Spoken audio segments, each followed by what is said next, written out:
RFI Convida. Silvano Mendes.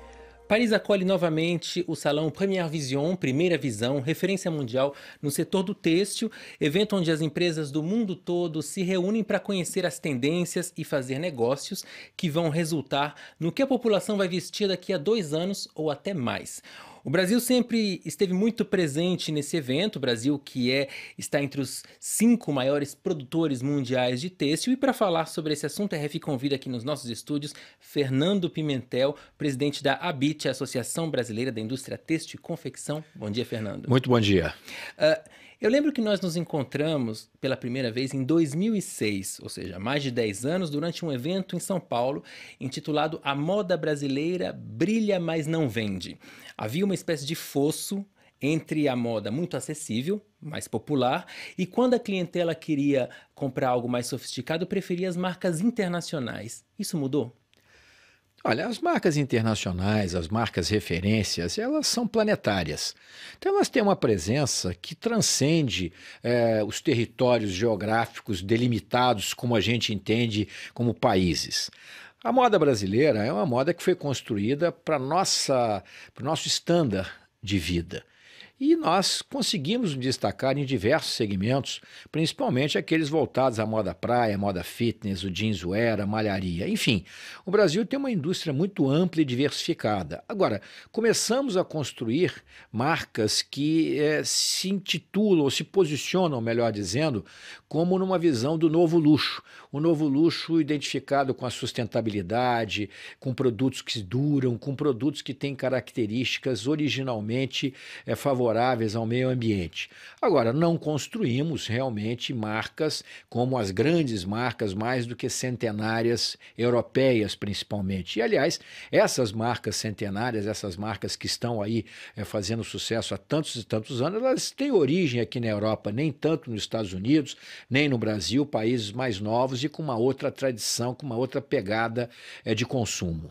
E falando um pouco de exportação, o Brasil é um dos poucos países que possui a cadeia completa do têxtil e da moda, que vai desde a produção de fios, passando pela tecelagem, o design, a confecção e o consumidor final, com um grande mercado interno. Mas exportar a moda brasileira, ou melhor, exportar produto de valor agregado e não apenas o tecido, ainda parece aquém das expectativas. A questão dos impostos continua sendo a principal barreira? Olha, os impostos no Brasil são realmente uma grande barreira, mas não é o único problema que as empresas enfrentam. Você tem muitas oscilações na taxa de câmbio, você tem custos de logística que transcendem os custos dos seus competidores, enfim.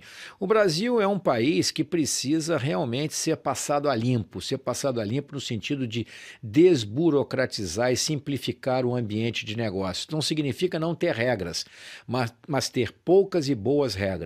E, sem dúvida nenhuma, a confecção que agrega muito valor através do trabalho, da criação, ela sofre mais do que o têxtil para conquistar esse mercado mundial, porque muitos dos nossos concorrentes são concorrentes que não têm regramentos trabalhistas, sociais, previdenciários como nós temos. Nós não vamos regredir.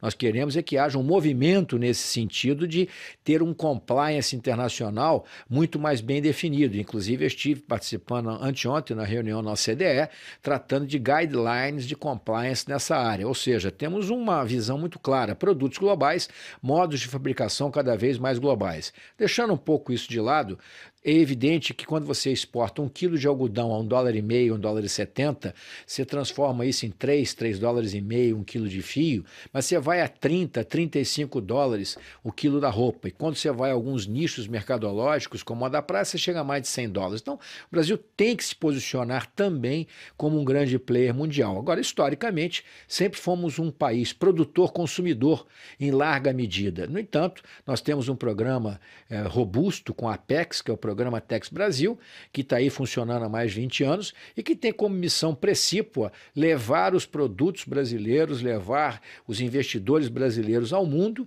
e temos logrado algum êxito apesar das adversidades macroeconômicas que têm aí permeado a nossa trajetória. E falando de economia, de investimento, de macroeconomia, fala-se muito da falta de investimento público em termos de tecnologia e de formação no Brasil.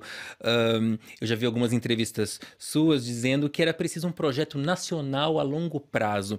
De que maneira as mudanças recentes na política brasileira podem afetar a indústria da moda e do têxtil no Brasil? Olha, eu acho que o Brasil precisa de uma política de Estado e não uma política de governo. Países que deram certo e com muito menos recursos do que nós conseguiram lograr êxito porque justamente tiveram uma continuidade a despeito do governo de plantão. O que nós, na ABIT, estamos fazendo e fortemente integrado à academia, integrado a alguns governos, porque não é só um governo, não tem só o governo central, é a questão da modernidade, da produção, da indústria 4.0, o futuro do trabalho, as novas capacitações. Infelizmente, o Brasil está atrás nesse quesito, não no quesito da indústria 4.0, que não tem ninguém à frente, está todo mundo mais ou menos nivelado e apalpando o terreno. Mas na questão da qualificação das pessoas, os nossos testes de PISA, nossos resultados são muito ruins, apesar de alguns avanços, e essa é uma agenda permanente de um país que vai ter que ser um país grande e desenvolvido através das pessoas, da cultura, do conhecimento, da inovação. Então, as políticas públicas, no nosso país, no Brasil, eu digo que o Estado costuma ser muito forte onde não deveria ser e muito fraco onde deveria ser. Ele deveria ser forte na segurança, na saúde, na educação, e nisso ele não é, mas ele acaba sendo forte na criação de burocracia, tentando gerir negócios que ele não tem competência para tal. Mas nós temos que fazer o nosso papel, nós não podemos esperar o Brasil ficar pronto, e a ABIT lidera no âmbito do setor têxtil e confecção essas discussões e propostas, porque não são só discussões, são propostas, e nesse ano, quando completaremos 60 anos, nos vários eventos que nós teremos, culminando em outubro com o Congresso Mundial das Confecções no Rio de Janeiro, o tema é Compliance and Technology Key Drivers for Industry and Retail, e isso mostra que ao longo do ano nós estaremos trabalhando nessa agenda de uma forma muito intensa com os agentes públicos e intensa com os agentes privados. Não é só essa agenda, mas essa é a agenda de futuro. O Brasil tem um mercado interno importante. E fora, quem é o principal mercado do têxtil brasileiro? São os países da América do Sul, da América Latina de uma forma geral, e é natural que assim seja porque é onde nós temos acordos. Hoje em dia, no mundo, a despeito aí das mudanças trazidas por alterações políticas nos Estados Unidos e alguns posicionamentos aqui na Europa, mas a verdade é que faz muita diferença você ter ou não ter acordos internacionais. Então, a Europa tem mais de 50% dos seus negócios feitos dentro da União Europeia.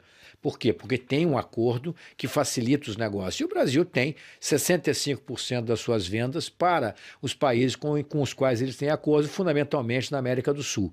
E nós queremos expandir, até porque a União Europeia e Mercosul estão em negociações para, quem sabe, enfim, concluir algum acordo nos próximos 2 anos que permita que aumente o investimento e as transações comerciais entre os países que compõem esses 2 blocos. E falando de continente americano, a chegada do novo presidente dos Estados Unidos, Donald Trump, balançou um pouco as estruturas da economia. As relações de Washington com Pequim ainda estão...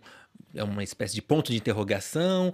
No caso do México, grande fornecedor de têxtil para os Estados Unidos, as relações também estão um pouco estremecidas. Isso pode ser, de alguma maneira, uma oportunidade para o Brasil? Temos oportunidades e ameaças sempre. Por exemplo, se os Estados Unidos resolvem impor barreiras tarifárias ou técnicas a produtos chineses, o chinês vai querer vender isso em algum outro mercado. E nesse caso pode sobrar para nós uma parte desse excedente, o que seria extremamente prejudicial, dado que a China tem características de concorrência absolutamente distintas das nossas. Por outro lado, esse fechamento, esse certo enclausuramento inicial dos Estados Unidos poderá trazer aceleração em algumas negociações, como eu falei anteriormente, Mercosul, União Europeia. O Brasil está com tratativas com o México para aprofundar o seu acordo de cooperação econômica.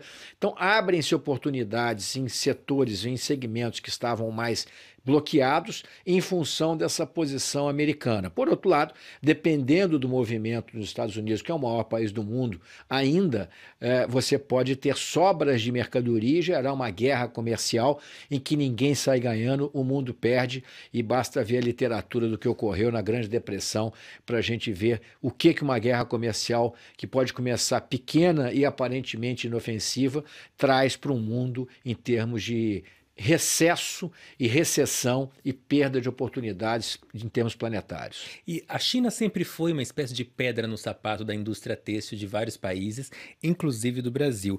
A desaceleração da economia chinesa teve algum impacto no setor têxtil brasileiro? Não houve impacto. A preocupação maior com essa desaceleração é que, ao mesmo tempo, ela pode gerar mais excedentes produtivos que vão buscar mercados mundo afora.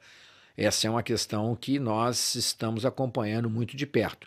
Por outro lado, a recessão brasileira nos 2 últimos anos, profunda, 2 anos e meio, para ser mais preciso tecnicamente, trouxe uma desaceleração e até uma queda nas importações devido à própria queda de consumo no país.